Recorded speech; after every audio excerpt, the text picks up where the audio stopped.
Good evening and welcome back to Etown News. I'm Rosena Campana. And I'm Veith. Spring Day of Service, Etown's Holy Celebration, and more coming up after this. Visit the High Library today for a sneak peek at its brand new classification system.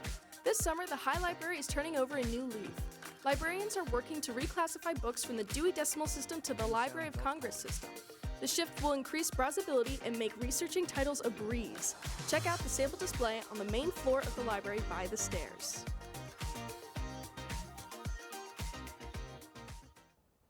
You good? No, seriously, you good? Alpha Lambda Delta and Elizabethtown OSA want to make sure you are. That's why they're holding a rage room this Saturday for you. Good day. Good stands for getting out of distress, which you can do by smashing various objects and letting your anger out. It's important to take care of your mental health, especially during these stressful times as the school year comes to a close.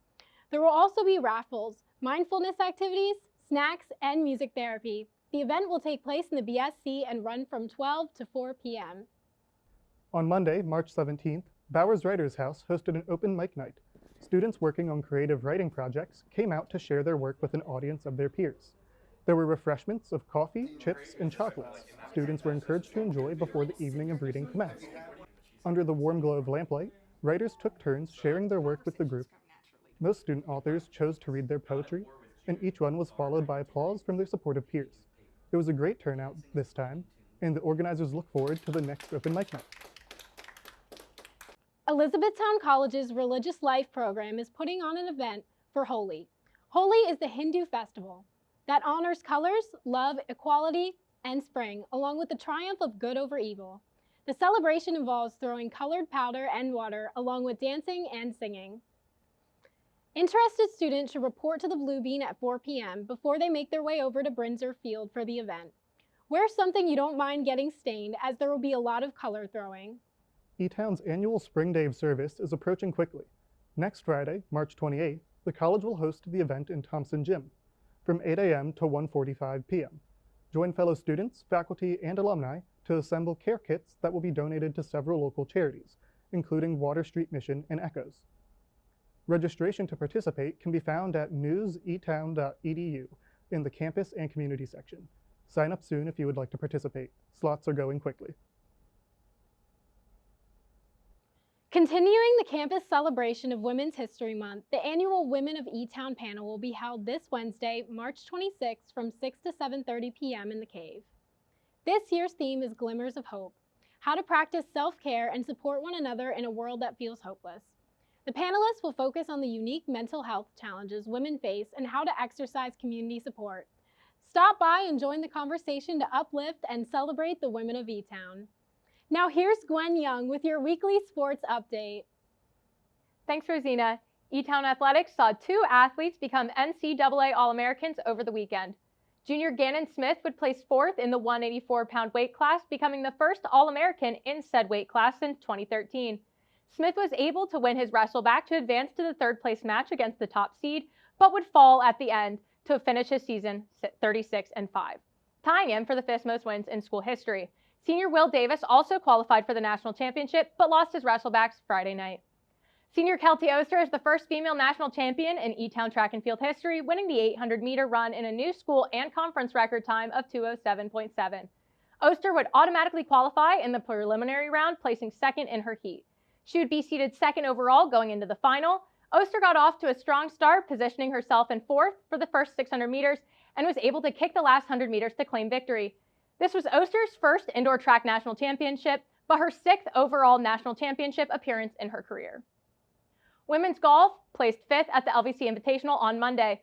Junior Jillian Schwartz placed 5th overall with a career low score of 99. The Lady Jays will head to Alvernia University on March 31st and April 1st for the Alvernia Invitational. The men's baseball team dominated Catholic, winning the game 11-4. Junior Quentin Pirelli won his first game as a pitcher, striking out 4 Cardinals. Senior RJ Agris also had a great game, going 2 for 4 with 2 runs and 2 doubles. The team will head upstate to Scranton for a triple header starting at noon. Softball saw 2 losses versus Penn State Harrisburg this week. The first game was a closer one, with the Blue Jays losing 8-10. In Game 1, freshman Jess Dunn's RBI allowed sophomore Hannah Long to score. Although the Nittany Lions would lead 9-1 through 4 innings, the Lady Jays were able to score 7 runs throughout the rest of the game. In Game 2, the Nittany Lions were able to create a scoreless game for the Jays, dominating 5-0. The team will also travel to Scranton for a doubleheader starting at 1 p.m. on Saturday. Men's volleyball lost to Marymount 3-0 on Tuesday. Freshmen Braden and Brewster had 14 kills, 6 assists, and 3 aces.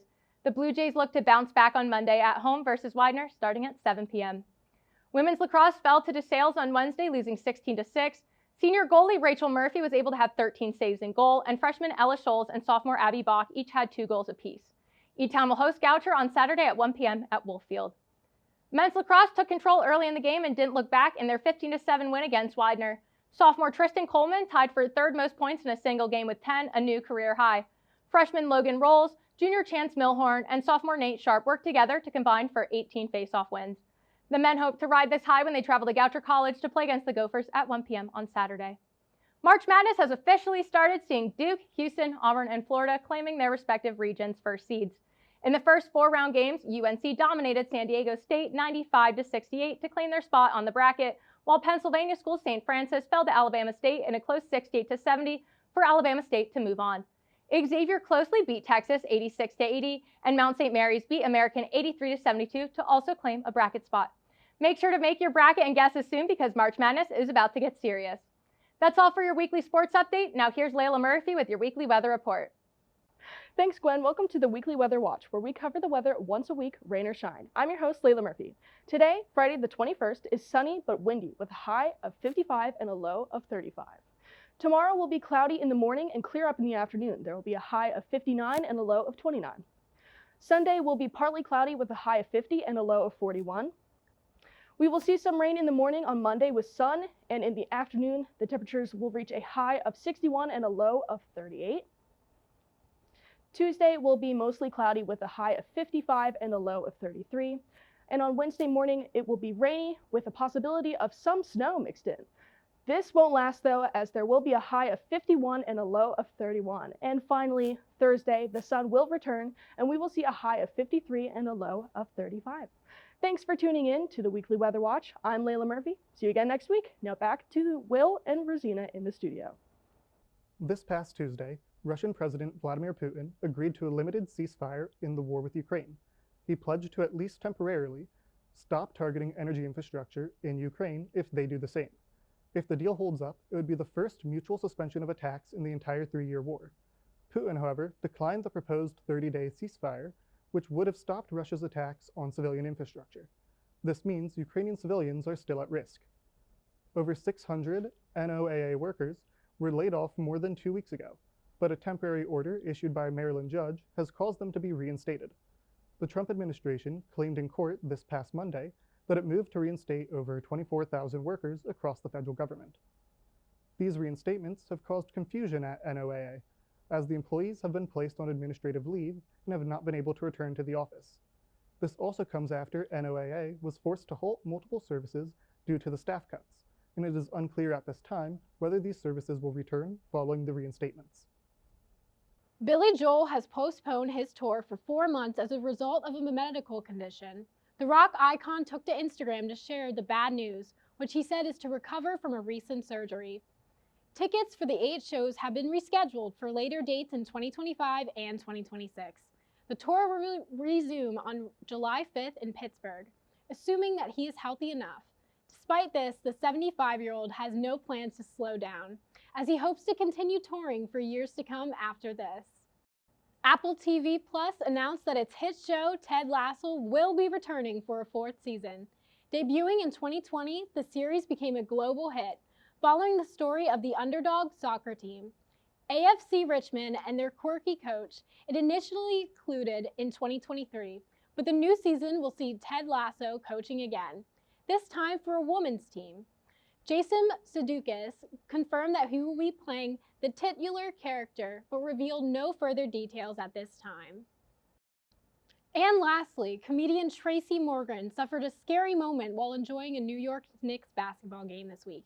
During the 3rd quarter, Marner threw up on the court and had to be pushed out of the arena in a wheelchair. This caused the game to be delayed for over 10 minutes while the area was cleaned up. Many fans went online to express their concerns, but were relieved when Morgan revealed it was just food poisoning. The 30 rock star is a lifelong Knicks fan and is looking forward to coming back for more games. That's all for this week, Jays. Be sure to follow us on Instagram and Facebook at ECTV40. For all the latest updates on our shows, I'm Will Veith. And I'm Rosena Campana. Have a great week, and remember to take flight, Etown. E-Town.